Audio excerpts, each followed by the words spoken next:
Good evening বন্ধুরা, তোমরা সবাই কেমন আছো? আমি ভালো আছি। জানো, আজকে তো ঠান্ডা তো পড়েই গেছে, তাই ভাবলাম আজকের বৃহস্পতিবার, তাই ভাবলাম কি করব একটু পিঠে বানাই।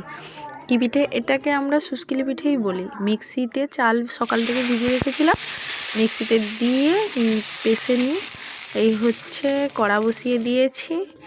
এবার ওই যে চালের ব্যাটারটা নারকেল কুড়িয়ে ওই ব্যাটারের সঙ্গে মিশিয়ে দিয়েছি নুন দিয়ে, আর বাটিতে তেল জল করে কলার ডাকচা দিয়ে মাথাটা থেতো করে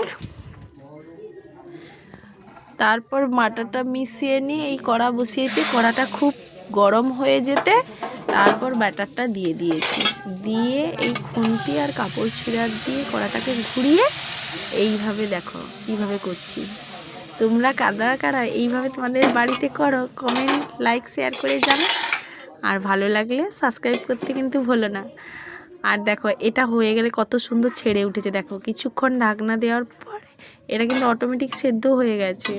আর একটু কিন্তু ময়দাও দিয়ে দিলে ভালো হয়, কারণ শুধু চালের তো ব্যাটারটা ঠিক। আবার একটা আমি করেছি, এই দেখো আবার একটা, এই কত সুন্দর মিলে গেছে। এটা আরও একটু পাতলা করা যায়, আমি নতুন সেইভাবে করতে পারি না, তাই এইভাবে করেছি। কীরকম হয়েছে, ফার্স্টটা খুব একটা ভালো হয়েছে, উঠেছে দেখছি। আবার একটু জল দিয়ে পাতলা করব। এই দেখো দুটো উঠেছে, আমি তাই তোমাদের সঙ্গে শেয়ার করছি যে কিভাবে হয়েছে। ভালো লাগলে কমেন্ট করে জানাও।